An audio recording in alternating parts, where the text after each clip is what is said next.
I think we will all need to be very good problem solvers in the future because there's so many crises, so many problems, and really having this pragmatic view on how to solve problems, how to bring everyone along, um, being not afraid to test things, so failing forward, not being afraid of just going out there, but because rather try something now than be too late or not try at all and think about it for too long. I see this attitude coming up in more and more people, and that really makes me excited. And I think this is also a question of leaders. I think leaders in the future will need these characteristics to solve our challenges at hand, and we have many. So I think really that's core.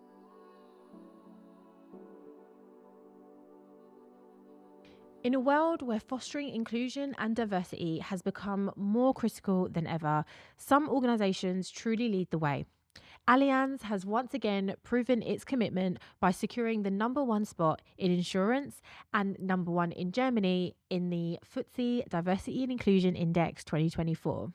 And they've also secured an impressive number two globally. So, what does it take to achieve such accolades? In today's episode, I'm thrilled to welcome Patrizia Fazli, Global Head of DE&I at Allianz. Patrizia shares her inspiring journey into DEI leadership, how her personal experiences shaped her perspective, and the innovative strategies that have positioned Allianz as a global leader in diversity, equity, and inclusion. From practical advice for aspiring DEI leaders to navigating global and local challenges, Patrizia offers insights that are actionable as they are inspiring. This conversation was an absolute eye-opener for me, and I know it will be for you too. Patrizia's passion and pragmatic approach to integrating DEI into every layer of the business are not just impressive, they're transformative. Before we dive in, a quick favour. If you enjoy these conversations and want to support the podcast, hit that subscribe button and share this episode with your network. Your support helps us bring you more inspiring stories and expert insights like Patrizia's. Now, without further ado, let's jump into my conversation with Patrizia Fazli. Hi, Patrizia. Hi, Natasha. Thank you for having me. I'm really happy to be on the podcast. Oh no, I'm so happy that you're able to join us today. I'm really looking forward to this conversation. So let's not delay. Let's kick things off. Can you start by telling our listeners a little bit more about yourself and your journey into DEI leadership? Yes, happy to. So I would say my life has been influenced by experiences of marginalization, right? Being my own or be the one from friends and family. And they have shaped my journey profoundly. I grew up in a small town in Germany, southern Germany, rather conservative. I have a German mom, an Iranian dad. I think that already says a lot about how I might have, grown up and what I've experienced. And then when I entered the workplace very young, very eager, and I got promoted very fast. And I had a boss that was, really micromanaging, and I was really struggling. And at that time, I didn't know that this meant micromanaging and that this was the word. And I made so many experiences in the workplace, and I saw that how women and men in the workplace advance is very different. And I understood quickly that it's not about your knowledge and how much competence you have, but who go running with in the evening or do go to a bar in the evening and who you know. And I think I started to realize that and saw a lot of people and also a lot of coworkers really struggling with their mental health and their experiences. And I became a super strong advocate for mental health at the workplace and founded my own little business and did some events. And because I was also struggling with it, right? I was young, I had this experience. I saw that my experiences were not really fitting in. I was kind of feeling a little bit like the odd one out. And this has shaped my work and how I looked at my work and at the work. And when I entered consultancy a few years back, I started to also engage in DEI work. And I led our diversity, equity, inclusion initiatives in our local office. And this is, I think, when it somehow clicked, when like my personal experiences, my identity, my the way I saw and experienced the world, my interest for leadership, for DEI and mental health just kicked in and everything came together and kind of shaped my leadership path.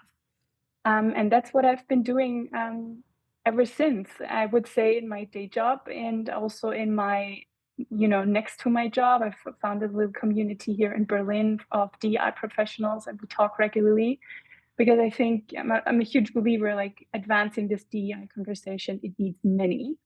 And that's why I'm also super happy, or I really love your podcast because this is, again, it needs many to advance the conversation. So really cool what you're doing. Oh no, and I mean it sounds like your journey is so inspiring actually, and it's interwoven, as you said, with a number of your own personal experiences. And I think that's one of the great things that I love about this show is that I get to speak to leaders and find out a lot about kind of their journeys into this work, because it is not all they're not all the same. Because as you know, like DEI as a role wasn't really a thing as much as it is now. Yeah. And so people have come from all different types of backgrounds in doing this work. Um, and that kind of leads on to my next question, actually. So for someone who is actually looking to get into DEI, and they just don't know where to begin, because I get approached, I get messages for quite a few people that are kind of entering into the workplace. They're not sure, they're interested in getting into DEI, but they don't know where to start. What advice would you give for them? Yeah. I can give you a very positive message because I think life is awesome because it opens a lot of doors. And if you would have asked me 3 years ago that I'm doing this role now, I would have said no way. But I'm doing it. And I think the main statement that I have, and I also get asked that a lot, is actually how I see it, everyone is working in DEI. Because no matter what role you do in your workplace, you have an impact on people around you. You have an impact on your team. You may be a people leader. You have an impact on your customers, and you have an impact on society as a whole, right? So I think every role that you have in the workplace is a DEI role or can be seen through a lens of DEI. And I can give you many examples. I mean, every marketeer who is creating campaigns or creating targeted communication needs to think about what the audience is and hopefully is thinking about also marginalized communities or underserved communities and not only, the classical, I don't know, white man to serve. Same goes for product, right? We are living in I would say in a rather tense economic situation, right? Growth is a little bit stalling. So I think every business right now out there is looking for new customers, for new products, for growth opportunities. Why don't you look at these growth opportunities and say, hey, what communities are we not serving right now? What are their needs, and what can we do to benefit them? A huge area is technology, right? Every decision you do in the area of technology impacts how the future in our society will be shaped, right? Everything that has to do with artificial intelligence. We know already that there are huge biases, and if we don't look at AI as a whole, as a society with an ethical standard, we will perpetuate those. So if you're someone in a role in AI, in tech, in data, in marketing, sales, whatever, you all do DEI actually. And I think that is a really beautiful narrative, right? Because we empower everyone to kind of do their part. And it may not be huge every day, but it may be a little step every day. And I think that's what makes the progress and the change and the difference in the end. It's those small actions that can actually create that ripple effect. I totally believe that. Absolutely. But I know I love that actually. And I think we say it a lot as well. I know I speak to a number of DI leaders, and they're always talking about in terms of sustainable strategies for this work. Like, how do we make sure that this work lasts? It's that we want to make sure it's all integrated into the business, and everyone is thinking about how do we create an inclusive culture, an inclusive environment here. So I totally get where you're coming from by actually everyone can actually play a part in making sure that people, when they enter the door, feel like they belong there, that feel like they're respected, they're valued. Because it not only is just a great thing personally, morally, but through society, through the progress in business, we see the numbers don't lie. Teams that are with a variety of perspectives involved come up with more innovative ways of progression, product design, marketing, like all of what you've spoken about. So I totally agree. What would you say are Or are there any misconceptions when it comes to this work? Yeah, absolutely. I don't know if it's a misconception, but what I often hear, and also people approaching me wanting to do a similar role, is like, "Hey, this sounds so cool. You do fun events and you do communication, and you have speakers, etc." And of course, it is about fun events and speakers and communication. But actually, how I see it, DI is, as we said, fundamental strategy work. Like every day, I feel like I have like 20 hats on. I'm like a coach, a lawyer, a marketeer, a communication specialist, and a stakeholder manager. I need to, bring a lot of people on board. So it is more than that. And if we even, as I said, take on the lens of it needs to be integrated in the business, it needs to be interwoven into the business, then you also need to think of yourself and in the role as of such, as a stakeholder, as a counselor, as an advisor to others, kind of who's bringing everything together and saying, hey, DEI is core of our business. What can everyone in our business do to do its part? So I think the misconception is sometimes seeing DI too narrow, but I think DI is really something that is intersectional to all business functions and really, interwoven in everything. I mean, you've just touched on you've worn many hats in being able to do your job. Yes. What would you say has been like your proudest moment so far? Yeah. I would say there are proud moments every day. And I'm not saying that to brag. I say that as also with my perspective of like a mental health advocate. This work can be very hard and straining, and you're nodding, you're agreeing. Like this is not a continuous journey of success. Like DI work is successes, it's setbacks, it is going in circles, it's going two steps back, one back to the front. And that's why you need to have really this lens and strength of, hey, I'm doing little steps every day, I'm doing little successes every day. And the key thing is keep on going. Um, I have so many friends and people that also work in this sphere, and they have this very strong, advocate, activist energy. They are very purpose driven in this work. And this is, I think, all what us all keeps all of us going, right?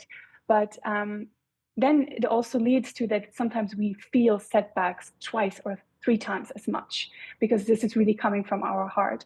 So reality is, right, we all operate within a context. I operate within a business context. Activists may operate with another context, or freelancers or entrepreneurs. And you need to be very well aware of your source of energy, your purpose that is driving you, but also of the being realistic of your journey. And for me, it's been this key of like celebrating the small wins. I mean, this week, for example, I really celebrate that me and my team, I think we've been really working well together. It has been really smooth. Everyone has been really driven on their initiatives.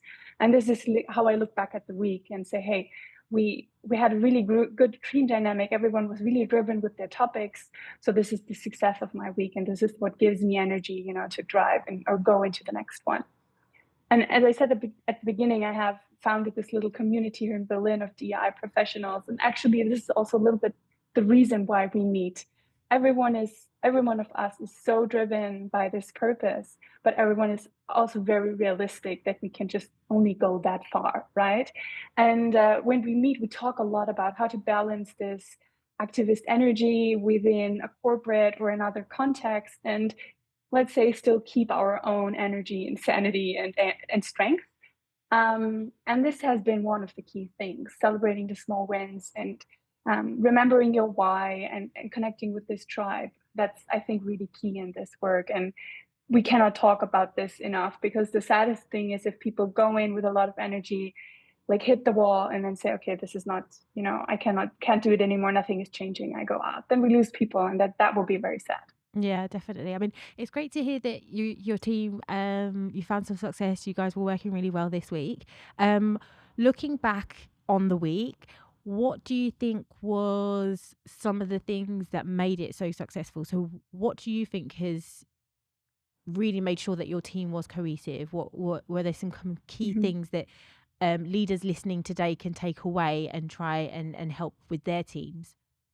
Yeah, I love that question. I mean, I love the topic of leadership, and it's a ever evolving question. And as I said before, I've seen good leaders, I've seen bad ones, and I think there are many out there who are also, shaping their path. I do the same. I'm a young leader, so I haven't learned everything. But I think one of my key pillars are really empowerment. I don't want to be a micromanager. I really want people to be in their shoes, walk and tell me what they want to do, and I'll just be like, okay, I'll try to remove any obstacles with you. You go. You're the expert. I trust you. Like trust-based leadership is really key for me. And then actually also authentic communication. I've learned that, and I did that sometimes in the past when things were a little bit, tense. And then as a leader, you try to pretend everything is cool and be super positive. Actually, your team doesn't really believe you. So if you're just honest and be like, guys, this sucks now, but let's find a solution. And also be like vulnerable and honest in the moment.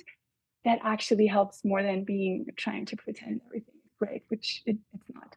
So and I'm personally a super structured person. I love structure and process. So this helps me, organize everything, not forget anything. And having your system there is really important. So also understanding what works for you. What kind of leader are you? Where are your strengths? And where do you also just say, hey, this is not my strengths. I'll pull someone in who can support me with that. And as a team, then we have good results.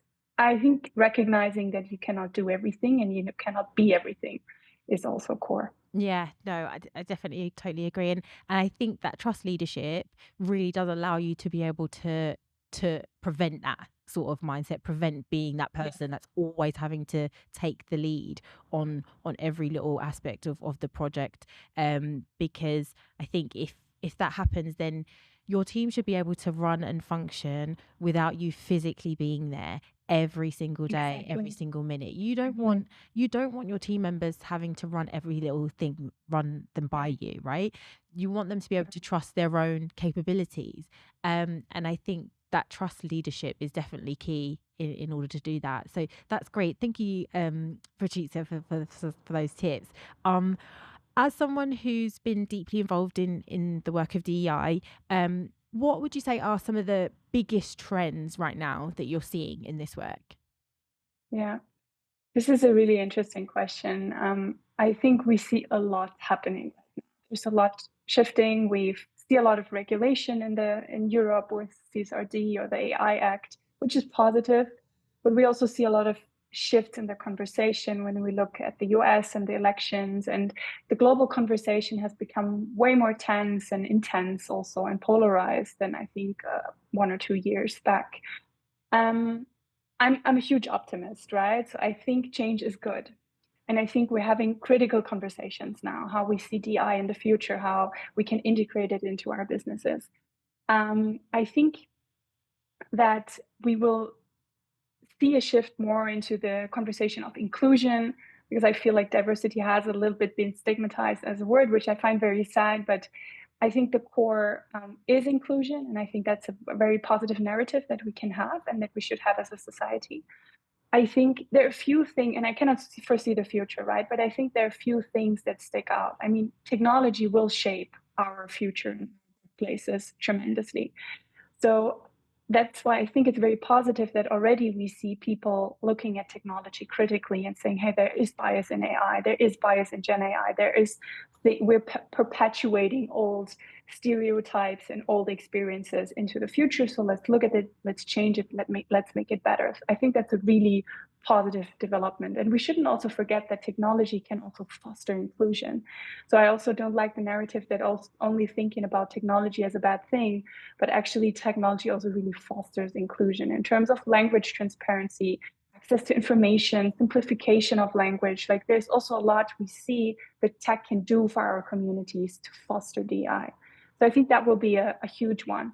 And then the second one is, I think our world is, as I said before, a little bit in an economic, strained situation. Everyone is looking at how we can further grow, how can our society and our world can exist prosperly in the future, right? We look at climate and we look at all the crises we have, and I think has been become more and more transparent and aware for everyone that we have to bring everyone along, be it as a employee, we look at huge talent shortages in tech fields or in other fields, or be it as a customer, because we cannot afford anymore to not look at these under served communities.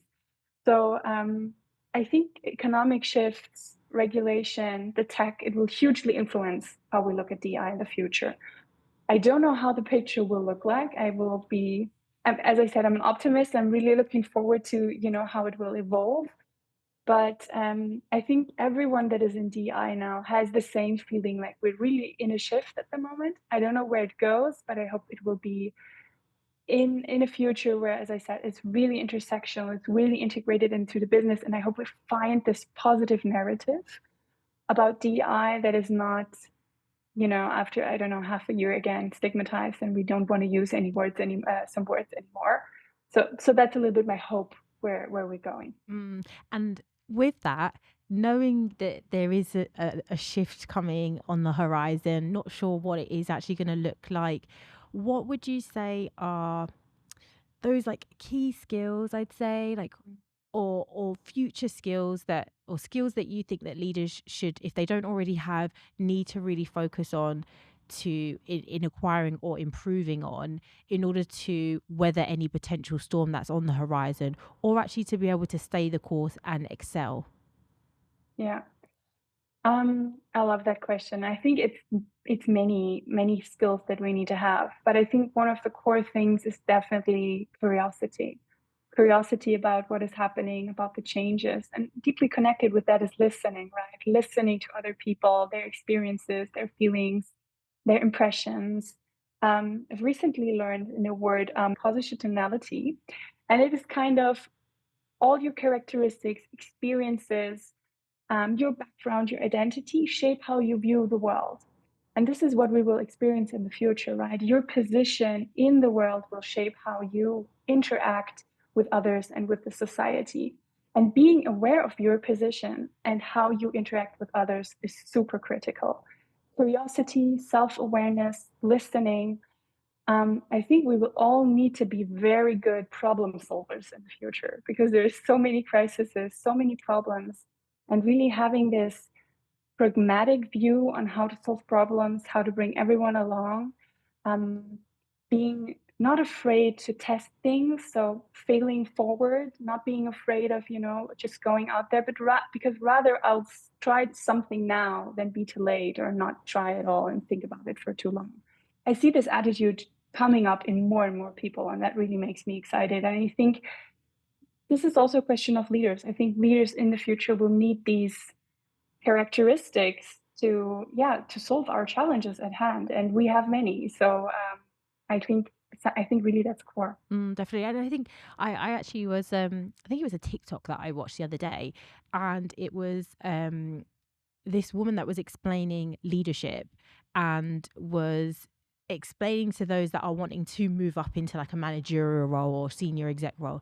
And it's not necessarily about you working loads and like achieving all of your goals in order to be able to be a manager or a senior leader. It's actually being able to show that you can take risk and assess Mm. when to take a step outside of the box. And if it does fail, that's fine. It's how you communicate that and what you've learned from it and how you move forward.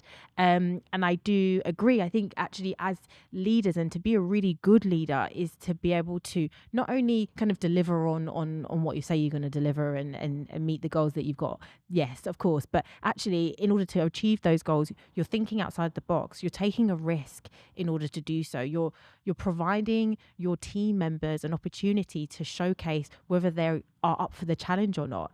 Again, that trust leadership. You're trusting your team to kind of go for it. Yeah.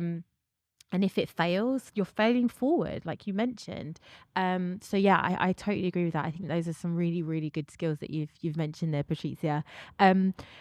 You did touch on AI, you touched on data and technology, which I do think is definitely going to be playing a big role, not just in DEI, but I just think for the world, society in general, what work looks like, how we use it and how we utilize it. So how do you actually see DEI efforts relying on that kind of AI, or that technology? Yeah. I think there's a strong interconnection. And I think, as I said before, I'm a huge optimist. I think it will tremendously help the case on DI. I mean, as we know, for example, businesses work with facts and numbers, and through data and technology and better measuring, we can have more data and more measurement of impact of our initiatives, our strategies and actions. And I think every business leader out there will agree. If I want to propose something new, I want to take a risk, I want to take, step a leap, and I can have these numbers and I can have that chain of argumentation and I can give some facts and say, hey, this is probably what we're going to expect, and this is the limit of risk, and this is the return on invest. Our conversations will be way easier. And I know that some people don't like thinking about DEI, let's say, in numbers, but this is a little bit what I said before. Like, we have to realize in which context we find ourselves. And whereas in, I don't know, philanthropy or in other fields, you can really talk about this, why this is the right thing to do. I think in business, you need this added layer of, and what impact does it do on our business, and why is it helping us in our business and our bottom lines?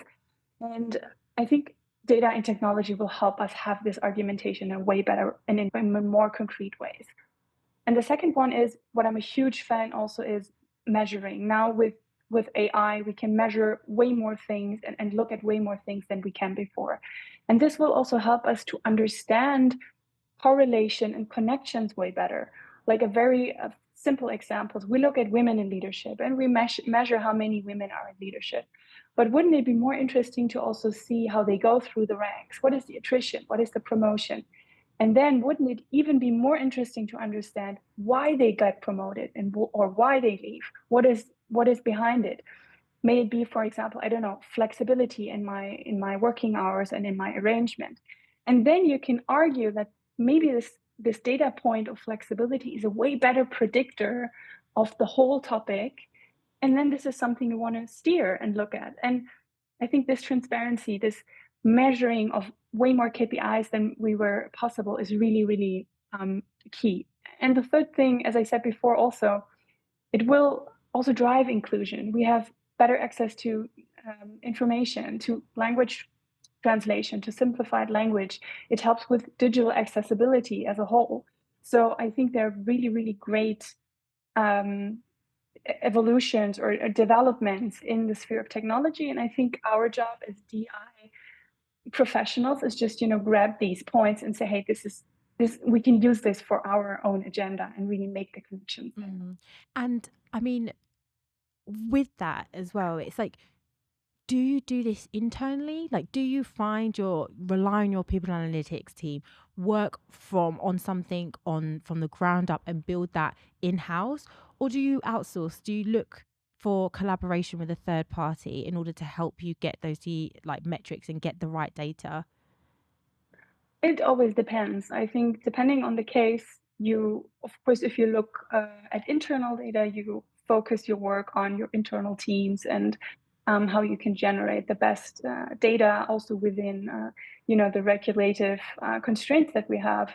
And when you look outside, and this is also, I think, a core thing as a DI professional, you don't only want to see what is happening inside your company, but also what is happening outside. You, of course, do a lot of market research and understand what others are doing, what are the trends, what is really key for my business. And I think it's a combination of everything. And it a little bit goes back to what we said before, like the future leader will need to leverage different strategies, different data sources, maybe people inside or people outside. And I think in DI, we have a special role anyway, because I always tell people that I know is I founded this community in Berlin because as a DI professional, most of the time, you're the only one in the company, or some of very few that are working on this topic full time and leading the thought leadership there. And you will need people outside of the organization, a strong network to kind of bounce idea with and brainstorm and advance the conversation so you can bring these fresh ideas into your company and into your work. Yeah, definitely. So, are there a particular third party that you've worked with that have really pushed the boundaries, that have really helped you in achieve the goals that you've got set? As I'm in a global role, we always look at what initiatives or organization can support us on a global level. And then when you go into the local markets, of course, they work with organizations more locally. But I think the question that you have is always, what do you want to achieve and who outside can help you achieve this?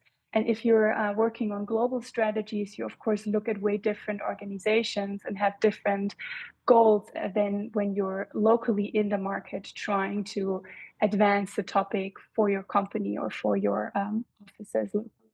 I love that you did make the differentiation between global and local. I think it's so important. I know where Yeah. you're working in a global organization, and I know I speak with a lot of global leaders as well. Is that that's the key thing for you guys? Is that differentiation? Is making sure that yes, from a global perspective, these are the things that we need to do. These are the additional support that we can get from external third parties. That's great, but actually locally, what are their challenges, what's happening on that local level, what can we do to support them? And it is not always going to look exactly the same. It's not going to be one size fits all when it comes to when you're looking at a global perspective.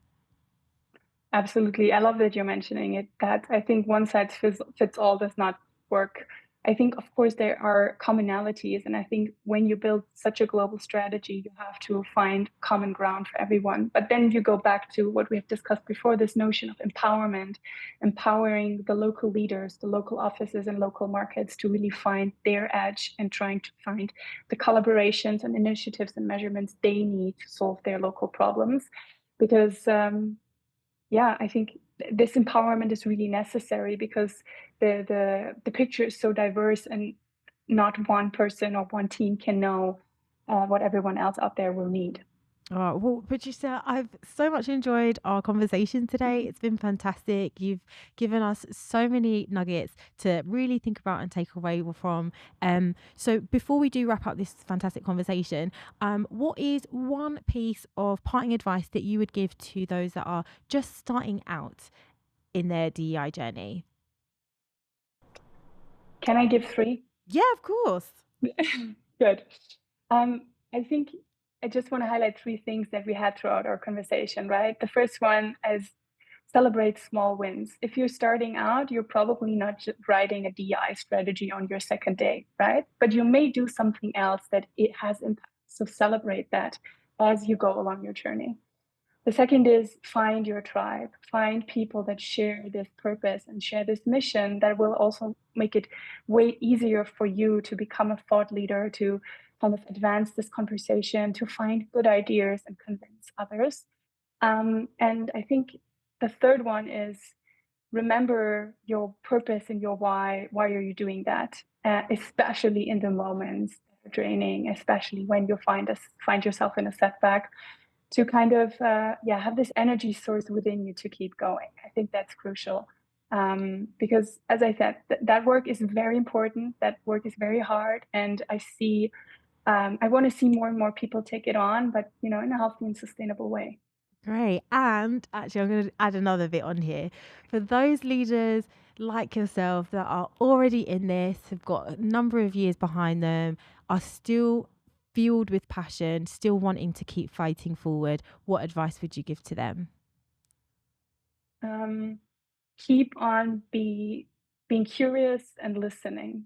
Being curious and listening is such a hard job, and I think every one of us has to remember ourselves daily to do this. And I think when we are in a field for a long time, we tend to have this feeling of, oh, we've seen a lot, we know a lot, which is very human and very normal. And then it's going back to this curiosity, going back to this, if I would see this situation fact, whatever, the first time, what would it do to me? Like having these children's eyes on certain topics. I think that is really important. Keep on being curious. Oh, I love that. Well, Patricia, once again, thank you so much for joining me on the show. For our listeners, if they want to connect with you, learn more about your work, how best can they do that? Yes. First of all, thank you for inviting me. I had such a great conversation with you. That was really amazing, and I hope some of the listeners have found it inspiring and taken some insights out of that. And of course, happy to continue the conversations. If anyone has any questions or wants to reach out, please just reach out via my LinkedIn, Patrizia Fazli. We will probably also link it somewhere when you post the podcast. So I'm happy to talk. Well, Patrizia, I Okay. mean, that's fantastic. Thank you once again. I can't thank you enough. It's been such a great conversation, and I know many of our listeners are going to come away from this with a lot of valuable takeaways. So, thanks again. I look forward to speaking with you again soon. Yes, thank you so much. Have a good Friday, and I'm yeah, again, very thankful that you do this work and advance the conversation on DI. That's really important. So keep on doing. I love it. Until we speak again. Bye. Bye.